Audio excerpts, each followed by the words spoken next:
breaking tonight, more than 200 activists, including celebrities like Leonardo DiCaprio and Scarlett Johansson, are pushing the administration to go even farther, signing onto a letter to President Biden and Vice President Harris, urging them to shut down the Dakota Access Pipeline that runs from North Dakota to Illinois. So let's debate the call that is certain to impact more U.S. energy jobs with Fox News contributors Leslie Marshall and Joe Concha. Great to see you both.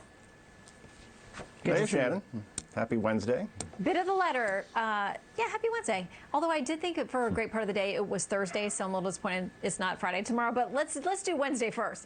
Part of this letter says, with your leadership, we have a momentous opportunity to protect our water and respect our environmental laws and the rights of indigenous people. This is our moment. Joe, the celebs, the activists, the folks, they say these are good moves by the Biden administration. Well, of course they do, and you saw Carly Shimkus' piece there. I'm willing to bet that the aforementioned actors that you just mentioned, whether it be Ryan Reynolds or Scarlett Johansson or Mark Ruffalo or Leonardo DiCaprio, never set foot in any of those states where those people were affected. And look, Reynolds is worth, for instance, $150 million. Scarlett Johansson's worth $165 million. I don't even know what Leonardo DiCaprio's worth, but I'm pretty sure it's probably even a lot more than that.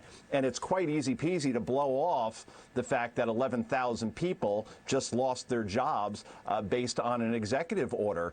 And that's the thing here, right? When you have boatloads of money, suddenly it becomes very convenient to say, yay, Keystone Pipeline is gone, but not even think about those people who lost a job, mind you, during a pandemic where it's not exactly easy to go out and find another job. So I think it just shows, again, just like John Kerry saying, hey, they can make the solar panels, a certain disconnect and a tone-deaf perspective on regular people when you start to cheer decisions like these, Shannon.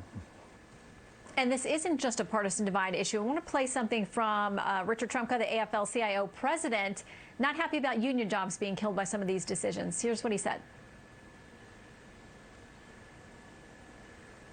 Oh, I am sorry. Let me read that to you. Here's what he said. He said, if you destroy 100 jobs in Greene County, Pennsylvania, where I grew up, and you create 100 jobs in California, it doesn't do those 100 families much good. If you're looking at a pipeline and you're saying we're going to put it down, now what are you going to do to create the same good paying jobs in that area? Leslie, not easy. No, not at all. I'm glad you brought that up because it's not just along party lines. Look, President Biden, and I don't think any American wants to take jobs away from another American. But when you talk about devastation, there's devastation to jobs, but there's also devastation if we don't fix some of the problems with pipelines. One of the main issues are the leaks, the seepage into the soil, the seepage into water, drinking water, and it affects humans, obviously, fish and wildlife. And one of the problems with pipelines, whether it's Keystone, Dakota, or any, is once these lines are laid down, it's very difficult to repair. So if you can take care of some of these environmental issues, then it could go ahead. I mean, if you listen to the president, yes, the executive order is signed, but if you listen to what he had said, you know, he had said that this was a pause because some of these environmental concerns have to be addressed. And once again, it's not just Democrats that are screaming this. We're hearing this especially regarding the Dakota pipeline from Native Americans that live along that route. About 470,000 barrels a day, apparently, of crude go to market through the Dakota pipeline. That'll have to go by train or truck if it doesn't go by the pipeline, so a lot to consider there. Want to touch on this idea about the anthem. It wasn't being played at Dallas Mavericks games.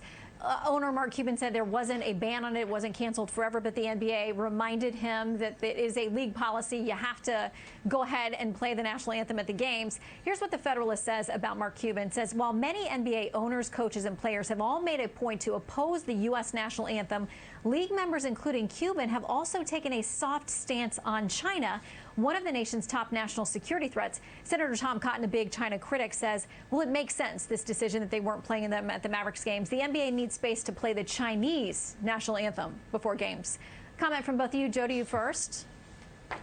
Okay, well, Mark Cuban gave the NBA another huge PR headache here, Shannon. And this is a league that is already hurting in terms of its brand and its bottom line. I'll share three quick numbers with you. 1998, Michael Jordan and the Bulls win their sixth championship. 36 million people tune in to watch that clinching game. Even in 2016, 31 million people tuned in to watch Game 7 of that NBA Finals. You know what the NBA got last year in terms of ratings?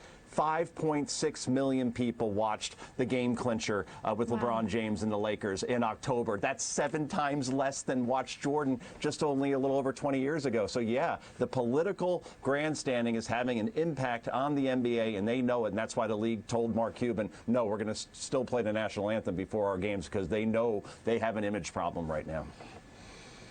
Yeah, Leslie, especially with those concerns about their catering to China on a number of issues.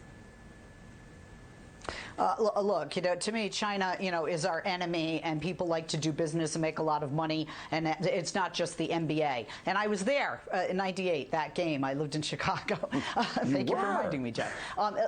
Look, yes, I was living in Chi-Town then. You went to Utah to see the game? I'm impressed. One of the hey, perks of being in the media.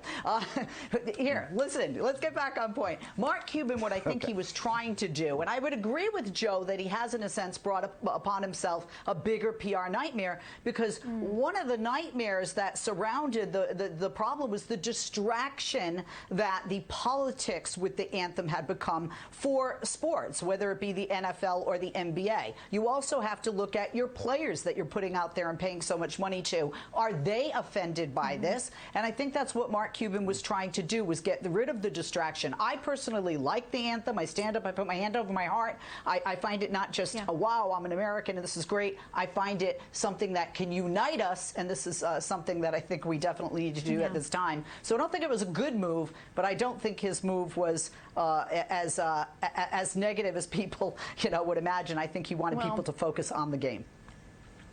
Yeah, and again, when the players and others are talking about or defending China or not speaking up against their policies, that creates a political conversation as well. Leslie and Joe, come back soon. Thank you both very much. Thanks, Shannon. Thank you, Shannon.